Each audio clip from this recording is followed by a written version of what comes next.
Hey, pwede bang ilagay sa room yun eh? For me, Carmilla ni na Blacklist? na Blacklist eh. Hindi ako sumusuko kasi maganda yung Louie, maganda yung Claude.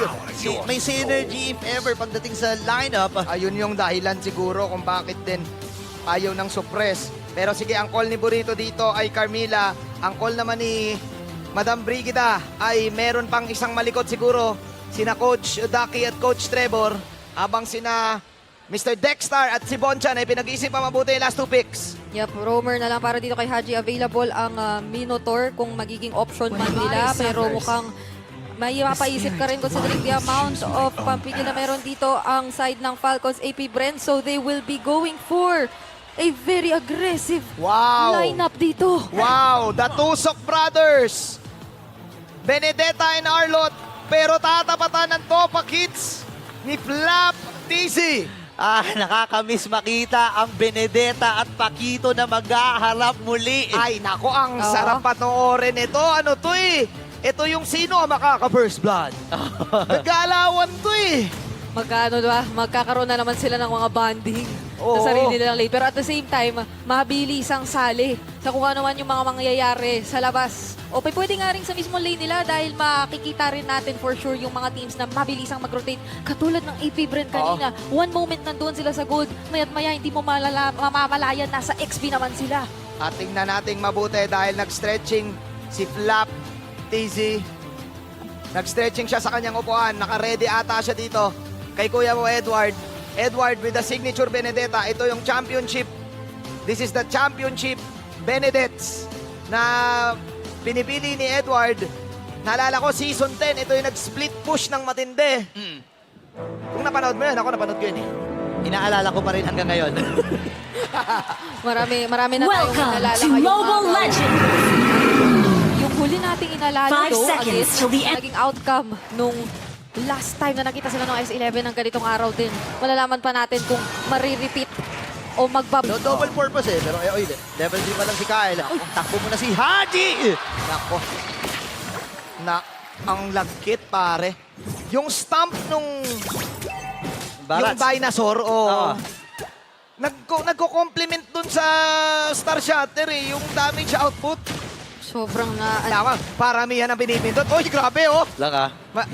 Shortcut! Wait lang, may diversion play. Pasok dito si Haji. Alam niya nandun sa midrigolan. At di na nagka-follow ba si Kyle TZ. Reto yung nagamit na. Para lang makataas pa rin siya patatakasin dito ni Haji.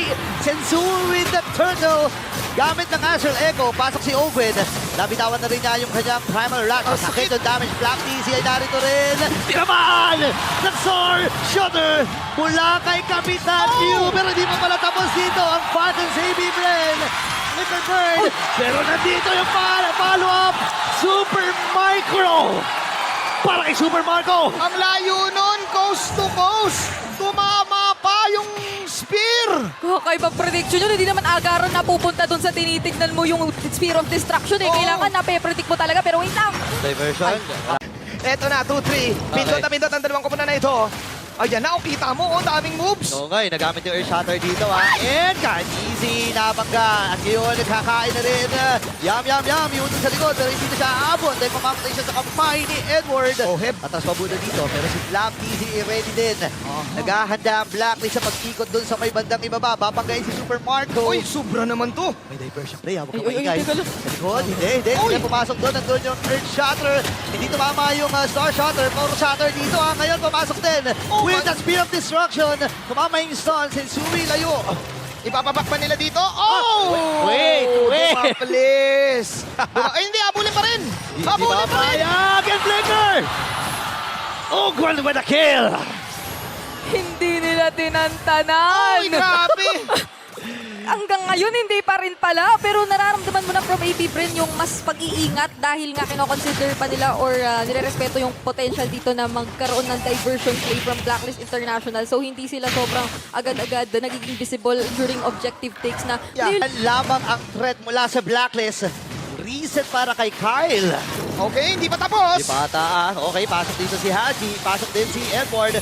Nagamit na yung primary run. Doon yung Star Shutter. Sobra naman to si Pew. Ayan na, okay. Pew. Okay. Hindi pa sila tapos dito. Nakaka-strike. Wala kay Flap. Tamang suntok lamang. Tumama kay Petri. Ngayong kakain din. Ibubugan dun sa may harapan. Ni Haji. is down. Alright. Okay. Iba yung presence of mind ngayon na nakikita natin from Falcons AP, Bren. Yung maliit or yung mga malilit na bagay such as yung comms talaga na yung diversion, wala na, ay mas nakakadagdag lang sa kumpiyansa nila na hindi na masyadong mag-ingat sa kung saan sila pepwesto. At nakita naman natin yon kanina sa nakitang objective take. Ano, napakabilis ang reaction time ni Super Marco. Dash out, Sensui dive in. Pero nandun si Pew. Sobra naman. Ipinin down dun sa may pader. And Pew, killing spree na. Sobra naman yung reaction.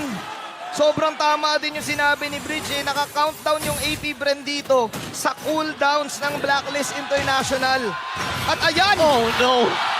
Ni-retry pa. Ngayon, iipitin nila Ogwin. The boy with a sliver of health. Isa pa, ay sobra naman! Dito Oh! yung Dino, tumama yung missile expert. Hindi tinatantanan!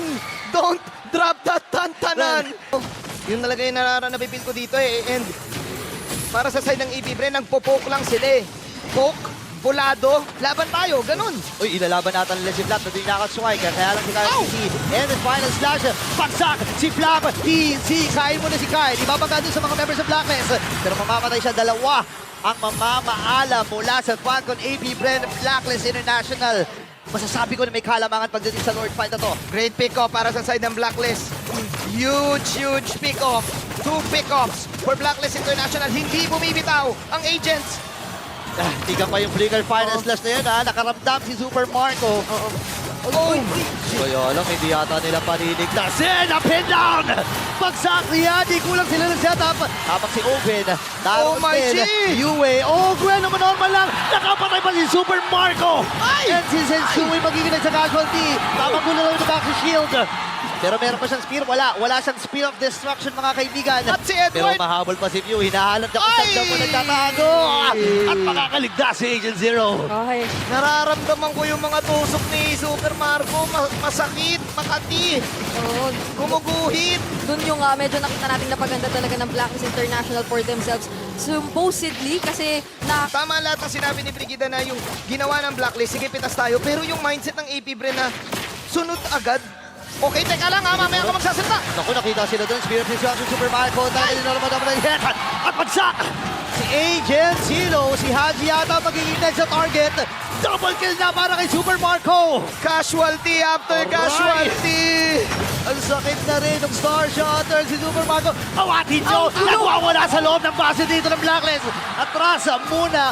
Few with a kill. Dalawa na lang ang natitira para sa Blacklist International. This might be it. Natama din dito yung missile. Blazing tuwad mula kay Oheb. Pero may ipin si Sensui. And ang Falcon Safety Bren. Isa na lang ang inaantay. Napakahapdi ng damage output ni Super Marco doon sa enter ng game na yon.